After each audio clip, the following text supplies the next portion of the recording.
Hey, Tony Gaskins here. Now, following up from the other video that I did, but before we get into it, remember, check the link in the description just in case. If you've already done it, thank you so much. You're gonna get tired of hearing me say this, but if this is your first video or you back, to YouTube from your hiatus, click the link in the description and see the opportunity that I have for you in this space. There is a deadline, but you have the opportunity to become a partner in the channel. Thank you so much. Now, back to what we were talking about, how to deal with a mean man. Now, remember, mean is the word that I'm using, but you can be thinking of a insecure man, a controlling man, a snappy man, a rude man, a condescending man. There could be a lot of words that you use for it. And you have to understand that this is something that's internal with this man. It really has nothing to do with you unless it has everything to do with you.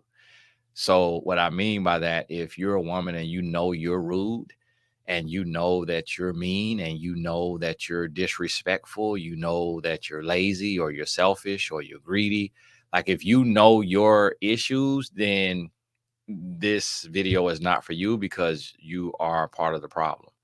But if you listen and you communicate and you do your best and you're giving everything that you can and you're trying your absolute best to be happy in the relationship, but yet nothing you do is good enough. The man is always complaining. If it's not every day, it's every other day, and complaining about something that you just did. And or he asked you to do something and you just did it, and then the next day he's complaining about that you don't do it. And it's just a never ending thing. There are times where I feel like, and I'm gonna stretch to say this, every man, but almost every man goes through these phases, and not phases, but like a phase to where we're always unfulfilled and we're always complaining. We always want something else. And it really is a personal deficiency. It's a personal void. And it doesn't have a lot to do with the woman. It's more so about where we are in our life and just us not doing what we need to do to be happy. And as I think about it, it's kind of like if it's Saturday and college football is on, and I'm missing the Clemson versus Georgia game right now to be filming this video. So I'm gonna feel a little in my feelings when I get done with this video. But you know what I need today? There's a game, Miami versus Florida at 3:30. So I'm watch that game. But maybe after that game, being that it's Saturday, I might need a movie break. So guess what I'm gonna do? I'm gonna go to the movie and I'm gonna ask my wife, hey, babe, do you want to go to the movie? And because I don't need to be alone, I just need to go and for 2 hours not be able to be on my phone. Because while I'm watching the football game, I could be on my phone because I'm in my house.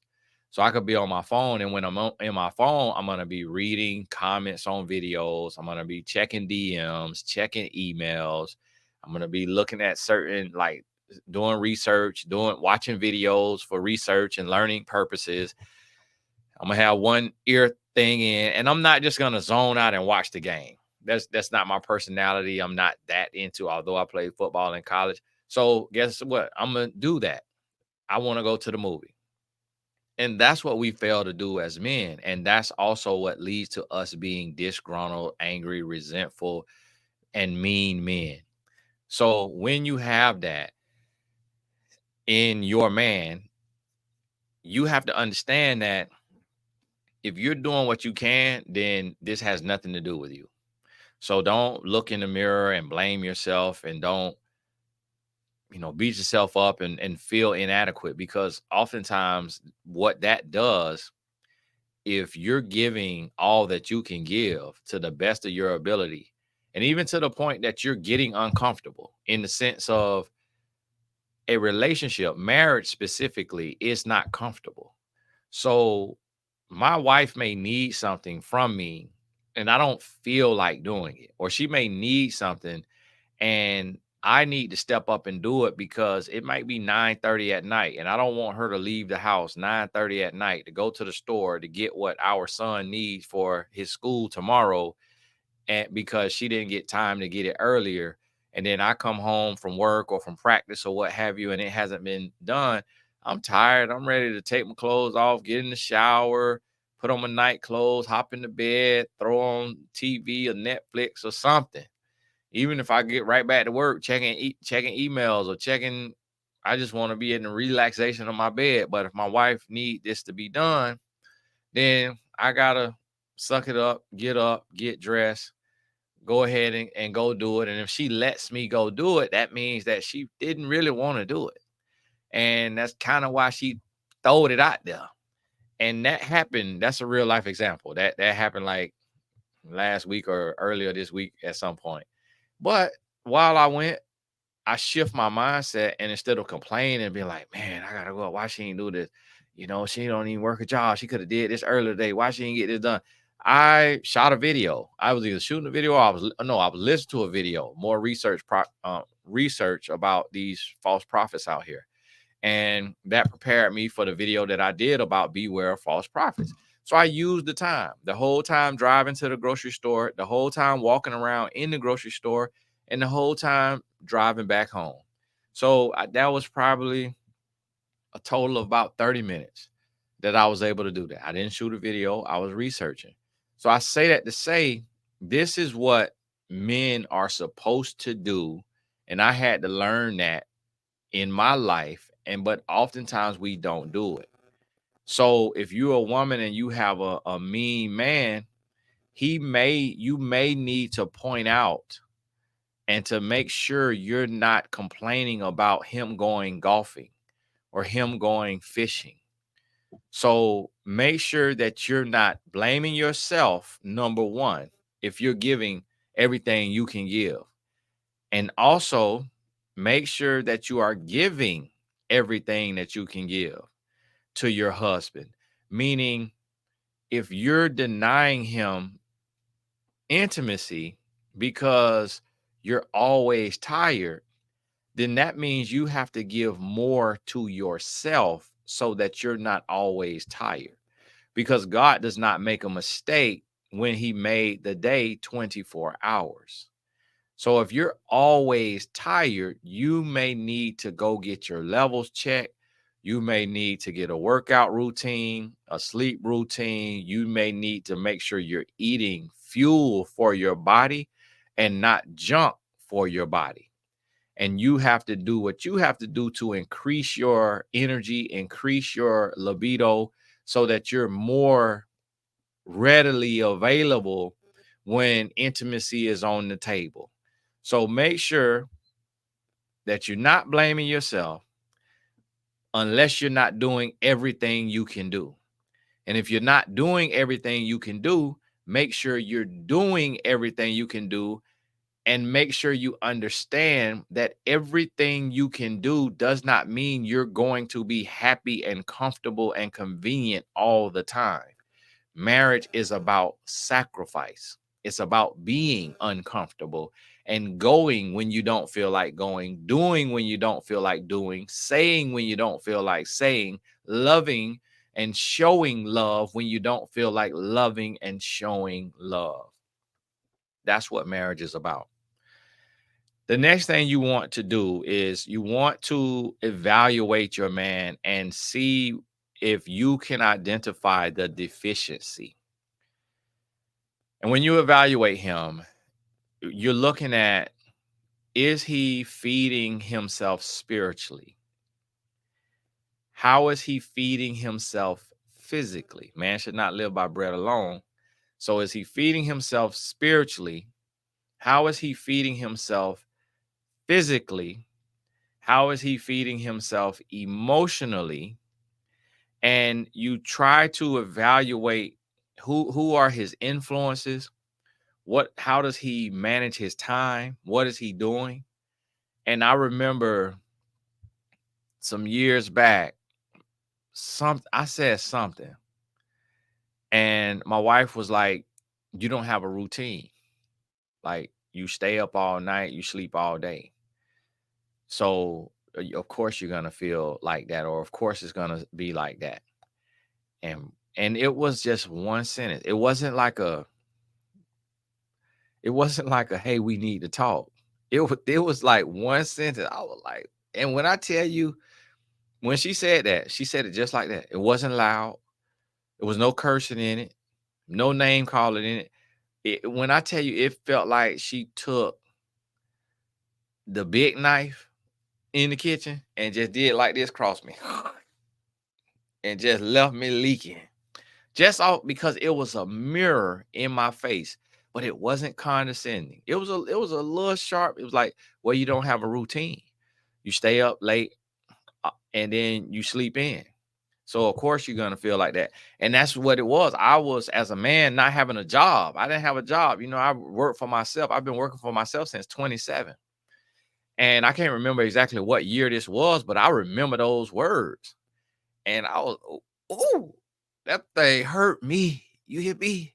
But it was what I needed to hear. I got a routine now. I got a routine now. And one thing my wife has, well, she has told me a couple times, saying you always working, like you always on the phone. But this was like over a decade ago. She don't tell me that now, because back then our life was different. Like, we didn't have the expenses we have. We weren't taking care of the people we taking care of now. Our kids didn't cost what they cost now. So now if I'm working, like today is a Saturday and I hadn't pre-filmed videos, so this is a part of my work. If I'm work, my wife is not texting me saying you need to come home, you need to start working, because she understands that you got to work. You got to live if you're going to live your purpose and not go punch a clock, you got to work. And so when she said that, that that hit me hard. So as the woman, you have to look at your man because you're on the outside looking in. And so you could see, like, okay, is it, and I'm just throwing stuff out there because it could be anything. Is it his outside family stressing him? Is it his friends stressing him? Is it because he doesn't sleep right? Is it because he doesn't eat right? Is it because he doesn't have a relationship with God? Is it because he doesn't take out time for himself? He doesn't have a hobby or hobbies. He doesn't have any me time. It's just all about just the family. And he doesn't go do any, like go fishing, go golfing, go to a sporting event, go to the movies, go whatever he loves with his pastime, the gun range, whatever. Look at that. And then when you identify that, you got to speak to it. Now, you don't have to say it in a way like, hey, you're deficient. You can frame it as, hey, actually, if you have money or you have access to the money, you can go, and if you know your man and you know what he likes to do or what he wants to do, you can go and get him the gift card to the movie theater. You can go on the movie theater app and you can log in and buy the tickets for the movie. And then you can tell him, hey, Friday night we have a date. And you can be proactive, or you can say, hey, I booked you a massage at the spa or wherever it's at. Or, hey, I got you such and such tea time, or some passes to the gun range, or whatever it may be. And you can point it out like that. Like you taking do it and then see how he responds to it. Oh, wow, thank you. You didn't have to do that. Oh, where the money come from? We ain't got money for that. Hey, listen, you need time for you. You need to invest more in you. And then what you can do is, like, if he's not metabolically healthy, then you can say, hey, I'm gonna go to the gym, but you know how it is, a lot of people in there and stuff like that. Will you come with me? It's like, hey, you gotta speak. And now if it's something that's harming himself, like the way he's drinking or the way he's smoking, you saying, hey, I don't want to smoke anymore, or hey, I don't want to drink anymore, that's not going to do it. Or hey, I don't want you smoking anymore, I don't want you drinking anymore, that may not do it.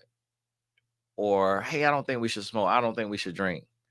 Or hey, we shouldn't drink after 7 p.m. Or hey, we shouldn't smoke after 7 p.m. or whatever, something like that. That might not do it. You may have to, at that point, you're gonna have to speak truth to power. And but you're also gonna have to decide, why did you choose this man who has this issue? Did you know about this issue and choose this man? Because if you chose him just so that you could get a ring, so you wouldn't have to be looking single and desolate, or single and lonely, or whatever term way you want to phrase it, and so you kind of finessed him to marry you, thinking that you were going to have the power to change him, you up the creek without a paddle. So that's something you got to learn and realize. If he had these habits when you marry him, you can't try to change him now, because that's unfair, because he's going to say, you knew who I was when you married me.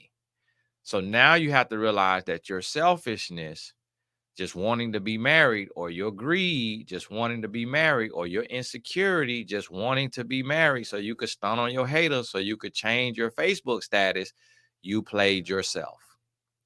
And that's something you got to own up to. And now you can work towards it, but you can't expect for it to 100% change, because you chose him.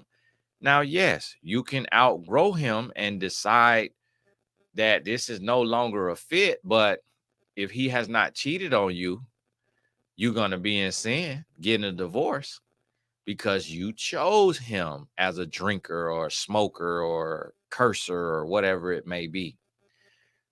So if you notice something in him where he is deficient, he has a void, he's lacking in this area, you either fill it by taking initiative and getting him the golf lessons, or getting him the tea time, or getting him the gift card to the gun range, or getting him the movie tickets, or setting up the date for the bowling alley or the skating rink, whatever it is that he's into, and going and supporting them, and being happy to be a part of it. Like, it's a lot of times where a man want to be with his woman. Like, he married you, he want to be with you, or he's gonna marry you, he want to be with his woman. And a lot of times there's women who are selfish, and they're like, I don't want to go to the football game in the hot sun, I don't want to go to the basketball game, it's too many people, I don't want to be at the gun range, I don't like guns, I don't want to be here. And it's like, now he doesn't have a partner, and you're being selfish because you don't want to do what you don't want to do. But what you're not thinking about is, he doesn't want to listen to your gossip about work. And he doesn't care what your best friend is doing and what she said and where her and her husband is going. And he doesn't care about what your mom has been telling you and talking to you about. And he doesn't care about your nail color and your new outfit or what you want to buy. He could not care less. But he listens and he does that because he loves you. And then if turn around, you're not doing the same thing, that also will lead to resentment, lead to him being a mean man. And if it's something that it has nothing to do with you, like him smoking, him drinking, you speak truth to power.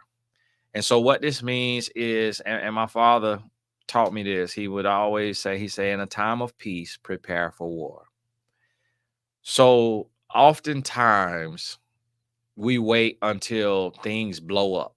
We wait until things get out of hand, where we arguing and something going on, and then we pour gasoline on the fire. Whereas sometimes when things are cool, when things are chill, that's when we should say, hey, I want to talk to you about this, and I want to tell you that I really don't like that you smoke. It's not healthy, and we're lifetime partners, and it doesn't benefit you. It's not adding time to your life, it's taking time away. And that's time that you're gonna die earlier than me, and that's time that I'm gonna have to be alone and have to readjust. And I just want us to give ourselves the absolute best chance to have the fullest life that we can have. And just like that, that's what was that, 30 seconds, a minute? And then now comes the back and forth and all of this. And but it's coming from a place of love. You're not being condescending, you're not making them feel like a low life. You're not calling him less than a man. And then he said, well, I can't stop smoking. I got a lot of stress. And then you have to problem solve, and you got to have an adult conversation, and you got to be able to say, well, we should find ways to handle that stress. Like what gives you the same release as smoking weed or as drinking alcohol? Like what, when you're doing that, you're not thinking about that. He may say, well, when we intimate. Okay, well, let's be intimate more. And then he says, well, I try to be, but you always got a headache, or you always bloated, or you always got a stomach ache, or you always tired. So now it's back on you, and you like, oh, okay, so now how bad do you want this to change? Are you willing to get uncomfortable? Because he just told you that if he could be intimate with you every day or every other day or 3-4 times a week, that he will quit smoking or quit drinking or quit whatever it is that you want him to quit. Because guess what? He's actually not lying, because any vice, that vice is just a release. It's just coming from stress. So it's kind of like if I'm working hard all day and I'm dealing with everybody problems, I need something to wind down, whether that's watching a movie on Netflix, going to the movie, doing something. But if I can't do any of that, or none of that is readily available, I may say, well, man, should I make me a little drink? Now, the Bible say a pastor, I'm not a pastor, should not be addicted to wine. And so it doesn't say the pastor can't drink wine, say he can't be addicted to wine. So guess what? If I'm stressed as a man and I'm gonna say, well, I just can't be addicted to it. I'm not addicted to alcohol now, but just to get my little son to sip on, get my little wine down. But then guess what? One drink may lead to 2 drinks, may lead to 3 drinks. Then once a week, one night a week may go to 2 nights a week, then 3 nights a week, then 4 nights a week. Then the next thing you know, this a full-blown habit. But then, like Zig Ziglar says, everything affects everything. So if your man has a vice, that vice gonna affect another area of his life. So that vice may affect his sleep. Then that lack of sleep affects his brain. Then that brain effect affects the way he wants to eat. Then the way he eat affects his body. Then the way it affects his body, it affects his gut. So now, or it affects his man part, to where he could become, is the word impotent, or ED, the dysfunction, the E dysfunction. And that could all be from how he eats and how he sleeps. And that can all come from the void that he feels in his heart. So that's what you have to realize and understand. And you got to think about that. And you have to speak truth to power. Now, when you speak truth to power and you say, hey, I think you should do this. You tell him you think he should. I want you to take time every week to go golfing, or to go play basketball, or to go to the movie, or to go fishing, or to do whatever. Let's carve out the time. Let's make it happen. You work super hard. You deserve to do this. So you either say that, or if it's something that's detrimental to himself, like, hey, I want you to stop drinking so much. Hey, I want you to stop smoking, or I want you to stop taking these pills, or I want you to stop, watching this porn. Whatever it is, you tell him that, and then you in so many words on that side of it, you're letting him know that you're not going to be able to stand by and watch him destroy himself. And to do that, and then even if he says, well, I was like this when you met me, and you knew I was like this when you met me, and then you could still try.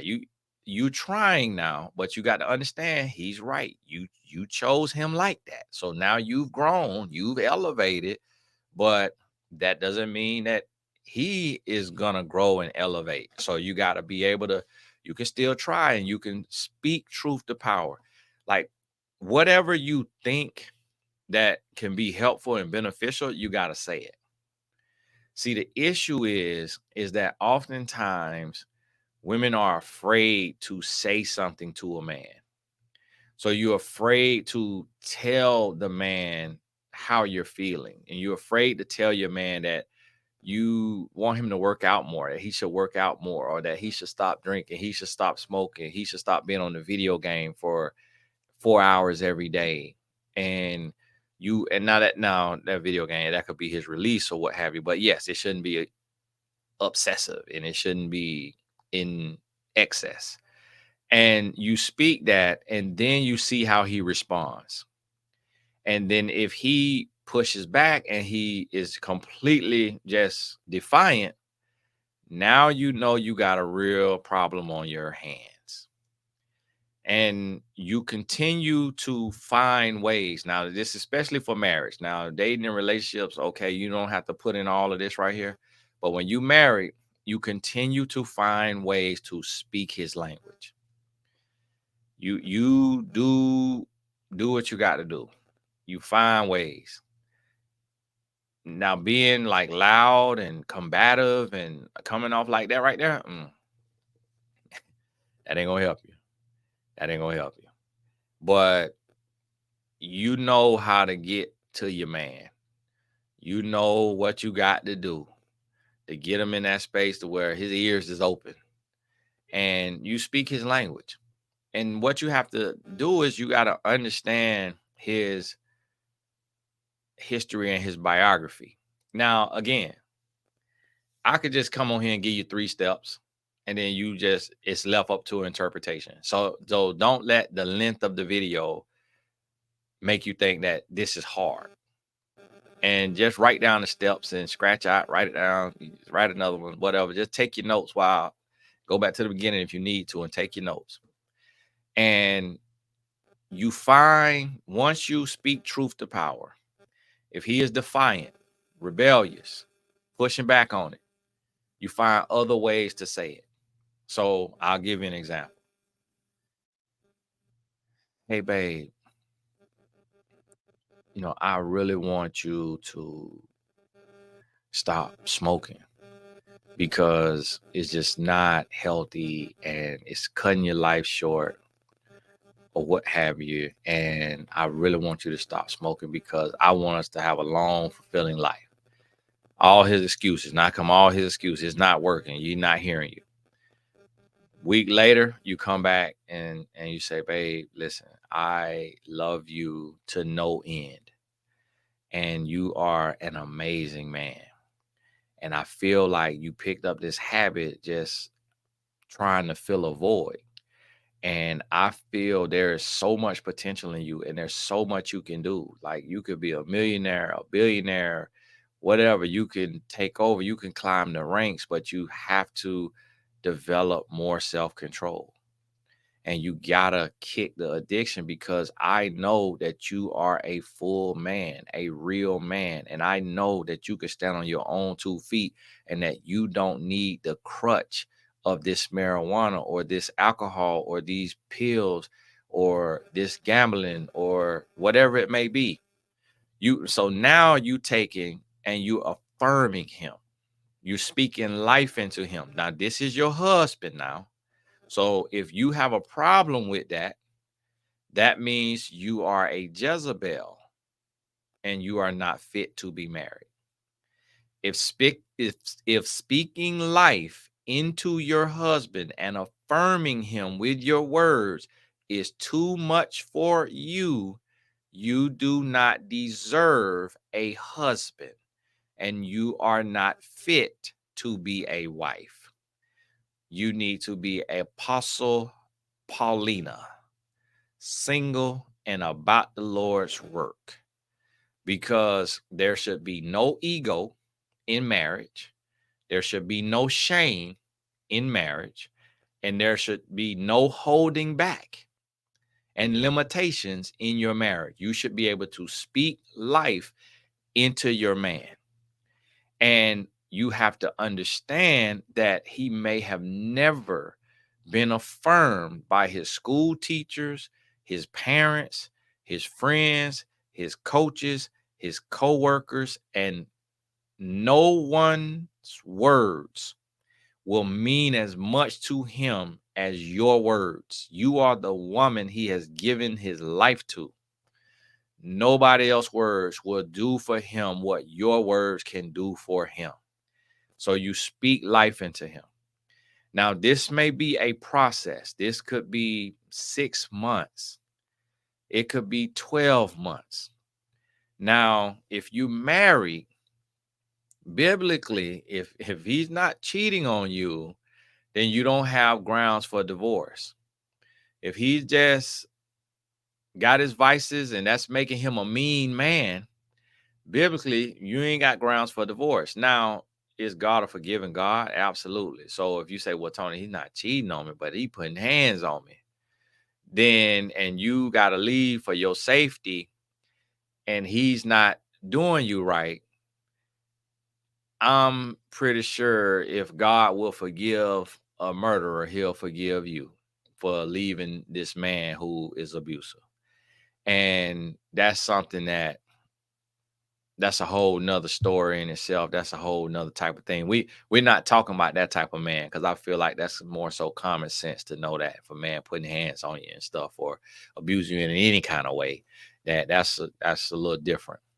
But when you just got a snappy or distant, get slick out the mouth and all of that, you speak truth to power. And now you want to see what he does. And then when he starts to work on it, you have to reinforce it. So let's say he's starting to take more time for himself. He doing his me time, going golfing. Now, if he asks you to go golfing, if he asks you to go to the gun range, do not say no. Go. He doesn't want me time. That's he want to fall in love by doing what he loves with who he loves. If his personality is to be alone, then he's gonna take you up on your offer and the tickets or the gift card or whatever you got him, and he's gonna go along. He's not gonna ask you to go. But if he say, "Do you want to go?" It's two sides to it. If you know you insecure and you always have been accusing him of cheating, and anywhere he go, you think he with another woman, he could be asking you for that reason.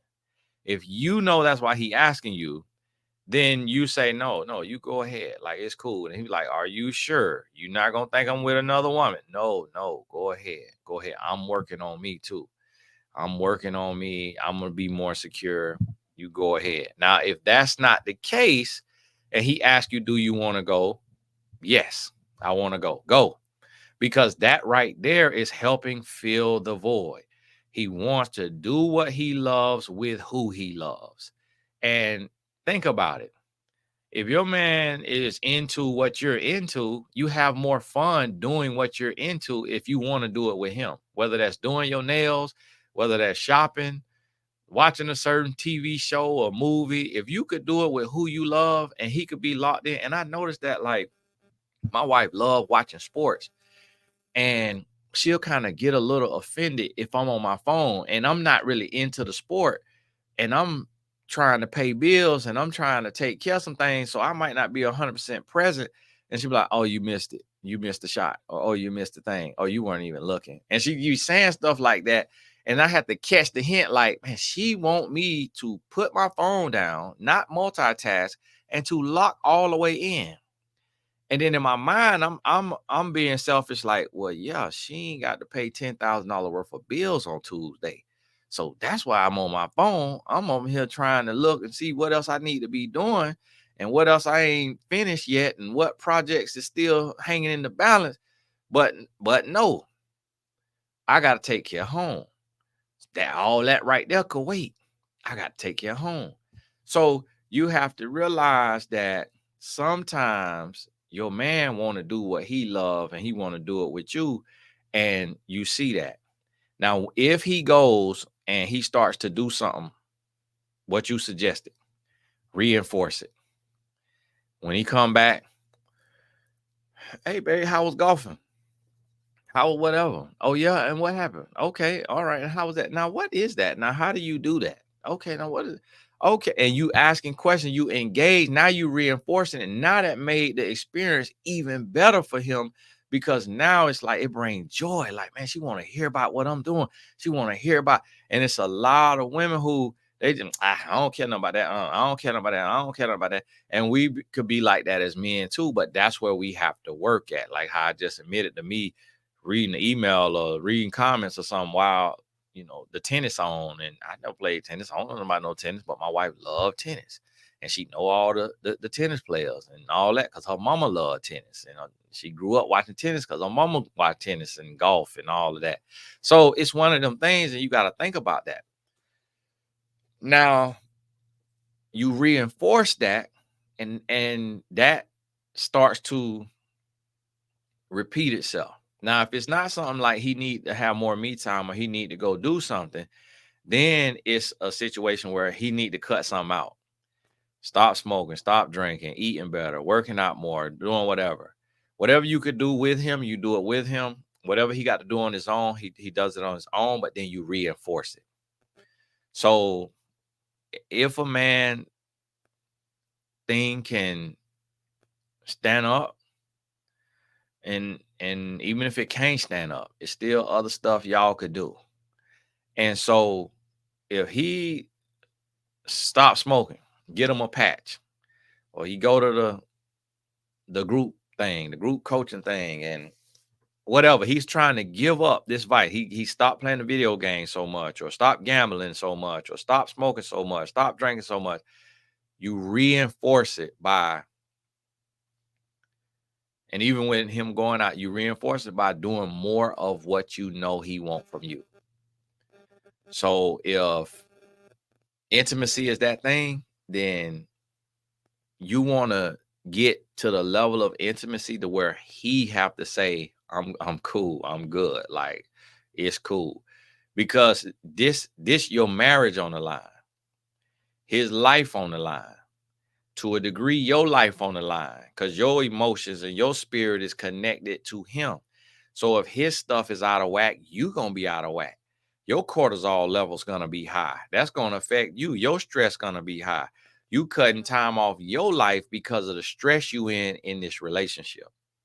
So if it just means, and think about it, this your husband, I mean, how long is this finna last? 60 seconds, 5 minutes, 10 minutes, 15, 20 minutes. I mean, even if this guy is a gladiator and he could go 20 to 45 minutes, that's that much time out your day. And it don't have to be the same stuff all the time. Like it could just be, you know, kissing and hugging. It could be lingerie. You speak the language. That's your relationship. That's your man. You know, at the times that you done felt good and you done been positive and been in your bag, what really got him going. You already know it. You got to go back to that. And it ain't about just your pleasure. And that right there is a trick of the enemy where I see some of these women out here talking about, oh, you know, you don't have to be intimate with your man if you don't feel like it, and it's not the like you deserve to be just as much pleasure as him. That's not marriage, and that's also not Bible. The Bible tells us that a man cannot deny his wife his body, and the woman cannot deny her husband her body, because this is what helps us stay out of sin. When you marry, you don't want to get into adultery, into fornication. So coming together and being intimate together, it helps build your chemistry, your connection, and this what keep you together. Not all the time is the man gonna feel like it. Not all the time is the woman gonna feel like it. But the point of marriage is to sacrifice for your marriage and to be uncomfortable at times for your marriage, meaning you might be tired, you might not be feeling it, but that's what marriage is. It's going the extra mile. Marriage is a job that you cannot retire from. That's my quote. Marriage is a job that you cannot retire from. You got to understand that. So you reinforcing it. So it's kind of like you want him to get off his phone all the time because you feel like that social media or whatever it is, that business, that work is making him mean, it's making him rude, it's making him distant, making him snappy. When he put that phone down because you spoke truth to power and you told him you want him to put his phone down, when he put that phone down, you need to be in there, Macarena. You need to be in there. Here you go. Put that phone down. You need to jump on that thing. And you need to, because now you reinforcing. So now he like, oh, hold on now. Hey, this how she get. Listen. Yeah, baby. Anything else you need, baby? You want me to run to the store for you? Baby.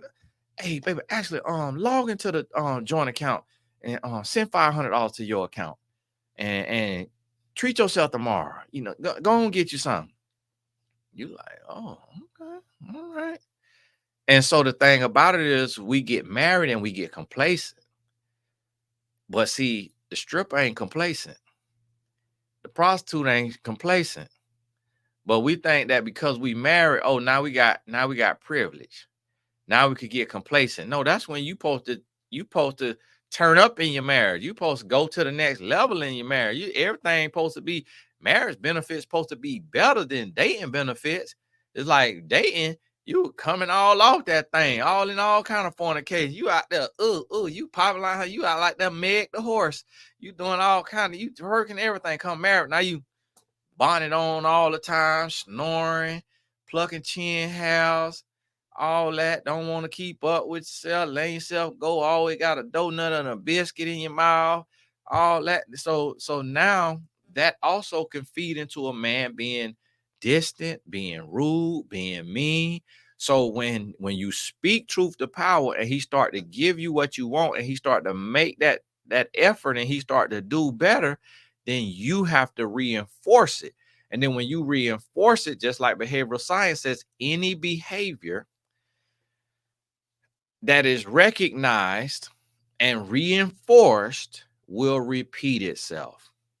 So in the group home, we used to have this thing that was called ignore, redirect, reinforce.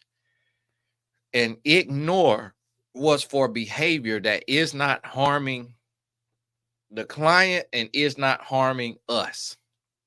So if let's say the client is sitting there and they're attention seeking, they're exhibiting attention seeking behavior, and they sitting there,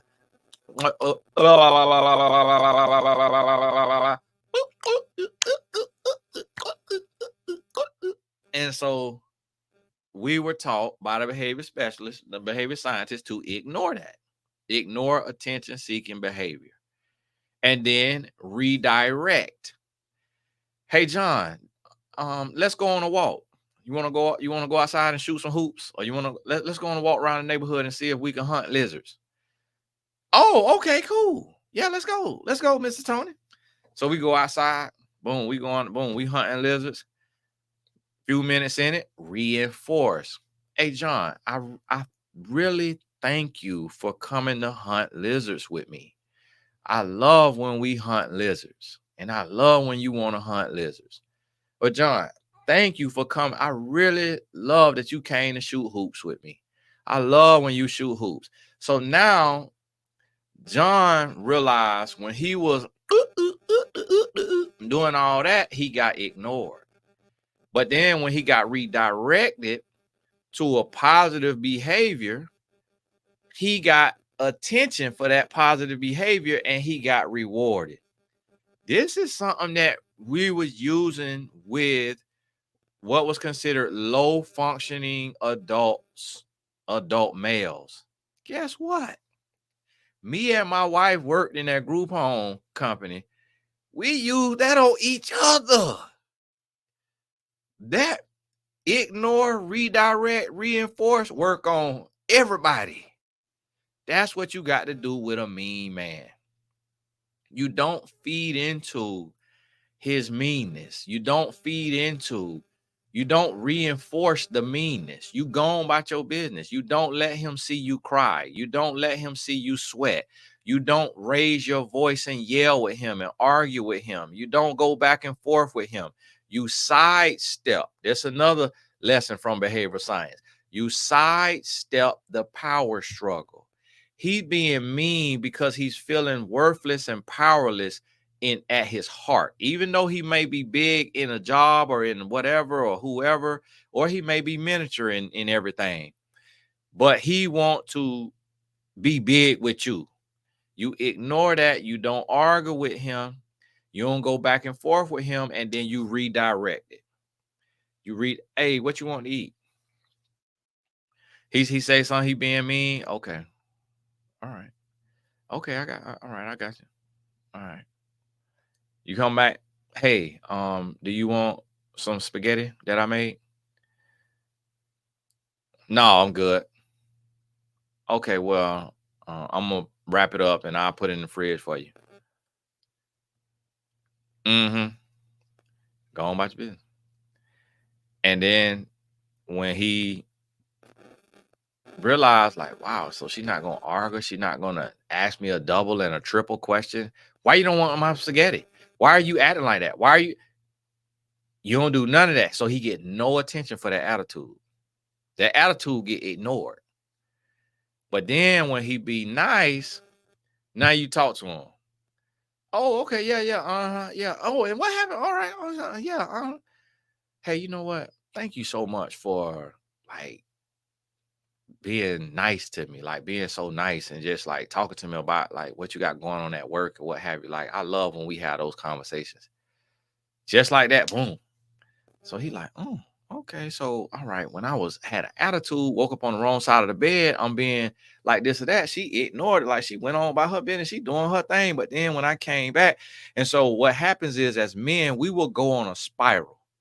Like we will love to argue or love to debate. We'll love to be at odds. We'll love to have a rift because you get a release from any type of action. You get a release. Any action is followed by an equal or greater reaction. So you get a release. When you don't get any reaction from what you're trying to get started as a man, and it gets redirected, but then and now it's something positive and you get action for that and you get reinforcement for that, you know, as an adult with a brain, if it could work on somebody who is considered low functioning, it could work on somebody who considered high functioning. And you might have a low functioning husband and don't know it. And so these tactics may be even more necessary. Your husband might be bipolar and never been diagnosed. Your husband might be schizophrenic, might be whatever, and never been diagnosed. And you married this man and you living with this man. So you have to enact. You got to learn. You got to implement some things to kind of see. And then after you have identified, then you have expressed, then you have reinforced. If things don't start to change and start to get better and it goes to getting worse and worse and worse, you then have to set a timeline. And in this timeline, and what I say about a timeline is you look at your health meter and you ask yourself, how long can I endure this? Like, how long can I be in this without wanting to take my own life or take his life? If I read my Bible every day and I pray and I'm praying for strength, I'm praying for endurance, I'm praying for wisdom, I'm praying for faith, I'm praying for courage, I'm praying for all this, how long can I endure this? If the answer is a month, then it's a month. That's your timeline. If it's 3 months, because again, now where we were taught by the behavior science to stop redirect, and reinforce is when the behavior can hurt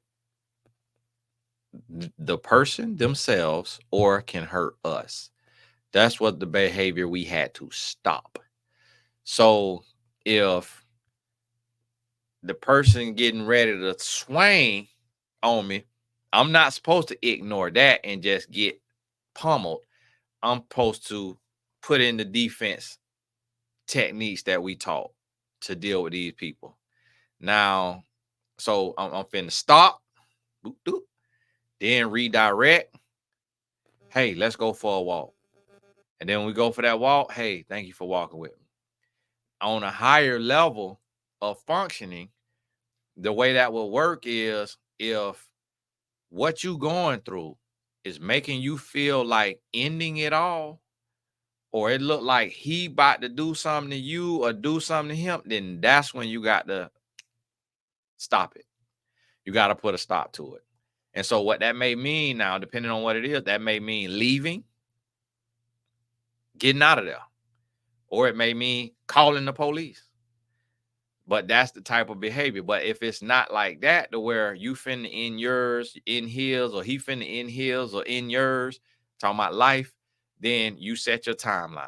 And then when you set your timeline, what you're doing in this timeline is you emulating Jesus Christ. You emulating grace, mercy, forgiveness, poise, peace in the midst of the storm, calm in the middle of the fire. That's what grace under fire. That's what you are emulating for in this season. You're not arguing, you're not yelling, you're not cursing, you're not stooping to his level. You're not engaging in the mess. You're not retaliating, getting revenge. You're not probing. You're not provoking. You taking the high road. You serving. You being selfless. You giving everything that you can give, because if you have to walk away, if you have to file for divorce, you want to be able to say before your father, I gave it all. I gave everything I could give up until the point where I was about to lose my life, or he was about to lose his. Whether it's his own doing or you doing it, or whether it's your own doing or him doing it, you gave everything. And that's the covenant of marriage. But see, the thing about it is Christ is a redeemer. So it's extremely, see, what happens is, most of the time when a woman has a mean man, she does things that makes him meaner. Meaning she knows what makes him mad and she does it. So there's this one type, and let me explain what I'm saying, because it's not victim blaming, but I want you to understand what I mean by this. If your man is exhibiting mean behavior and he's like a wordsmith or he's a communicator, then he doesn't need a silent treatment, because he's a communicator. If your man is exhibiting mean behavior and he is not a big talker, he needs quiet action, not a dissertation. So what happens is, typically a woman does the opposite of what her man needs, because that's what she wants to do. But in love, you speak the language of your spouse when you're trying to get through to them. And then they speak the language to you, of your language, when they're trying to get through to you.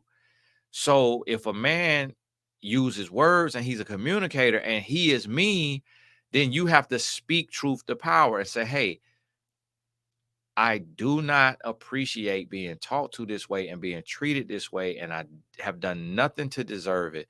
And I know that you are a better person than this. I know you're a better man than this, and I know that this is not you. And we need to understand, and I need you to talk to me and tell me like what is going on, what are you dealing with, what you going through, and we can find a solution together. We are teammates, we are not opponents. You got to use your words. That's not the time to shut down and to be quiet and to go in your shell, because you dealing with a man who communicate. Now, if he's not a big communicator and he's being mean and he's being angry, then he doesn't need to, hey, sit down, we need to talk. And then you want to proceed to talk for an hour, because then you finna drive him crazy. His head about to explode. He need short sentences just like he has. Hey, I don't know what's going on with you, but I'm gonna leave you be.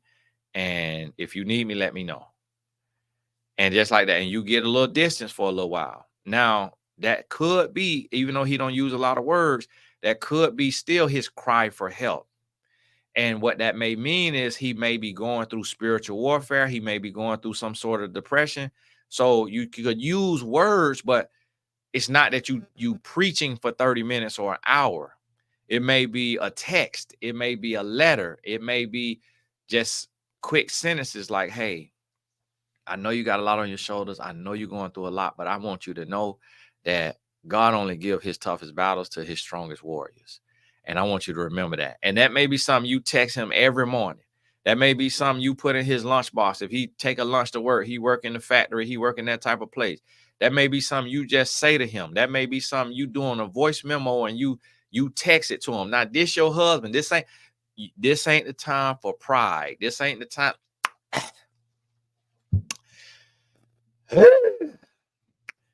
Oh, this is exhausting. Why I got to do all of that? He need to take care of himself. He need to be a grown man. See, the thing about it is the man is the head. God made the man the head. You got to take that up with God. So when the devil want the marriage, he gonna attack the head. You want to kill a snake, you don't cut the tail off. You cut the head off. So the devil gonna attack the head. If you fold and you don't use your influence, your position, your power, then y'all gonna lose. And that don't mean it's your fault. But what do you think a helpmeet is?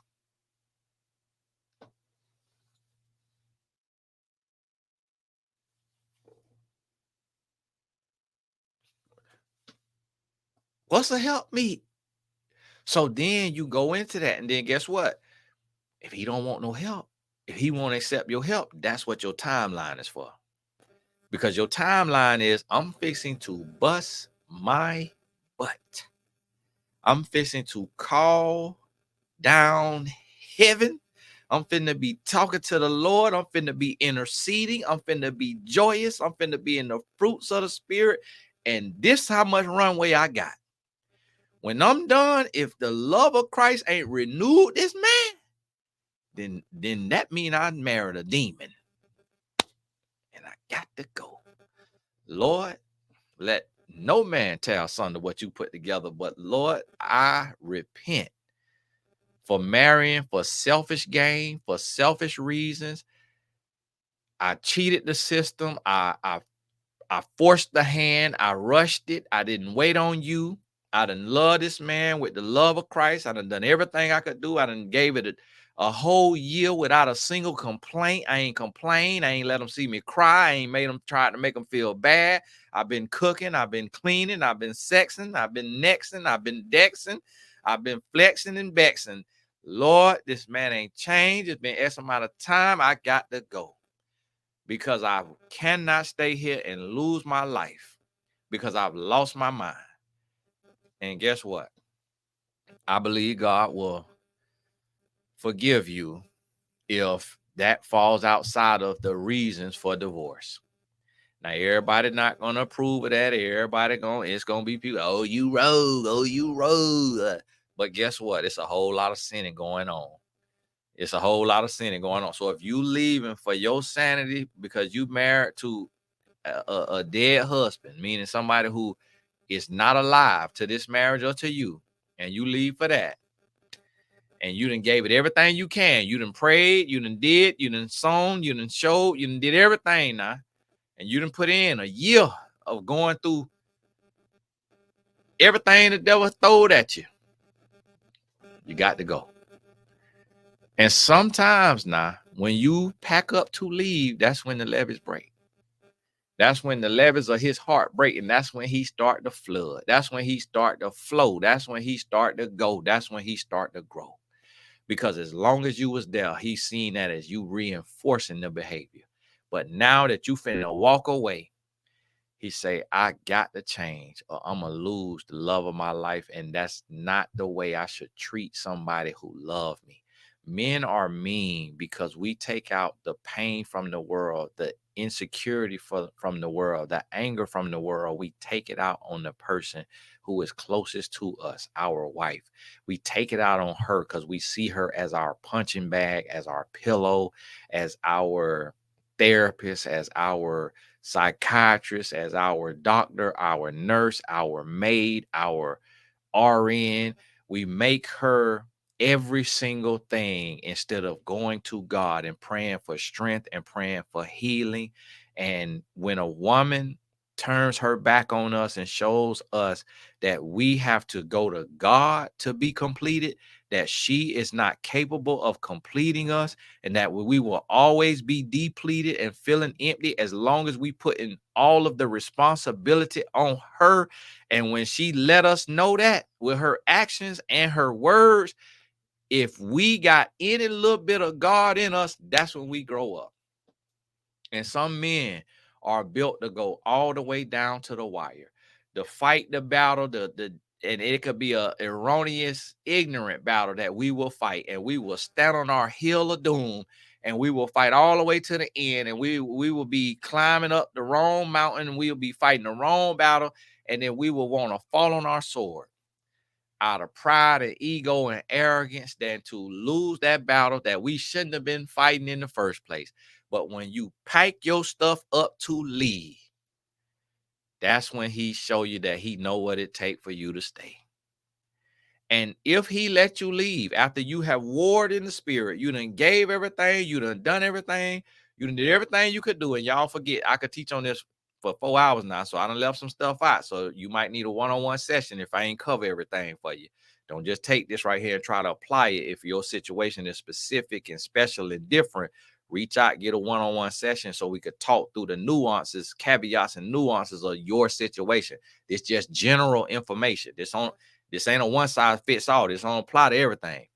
Now, when you done warred in the spirit, you done toil, you done did everything you could do, and now you get ready to walk away. If he let you leave, and he don't chase behind you, and he don't vow to change and do whatever you want him to do to change, then you keep going. You keep going. His ego is too big. He is not a man of God. He has been turned over to a reprobate mind. And it ain't that you necessarily chose wrong. He could have lived wrong. He could have chose wrong. He could have chose the wrong. He could have chose a demon over Jesus. He could have chose wrong, and that's what cost you. So, hey, understand that right there. This Tony Gaskins. God bless you. Keep your head up. Keep going. And y'all forgive me for these videos because I don't have notes. And so I reiterate, and I may say the same thing sometimes over, and I may say it in different ways. And that's why, be over an hour. So please forgive me because I'm just flowing and not, I don't have bullet points or PowerPoints. And so I'm trying to put it together in my mind, because if I write it all down, it's going to lose its savor.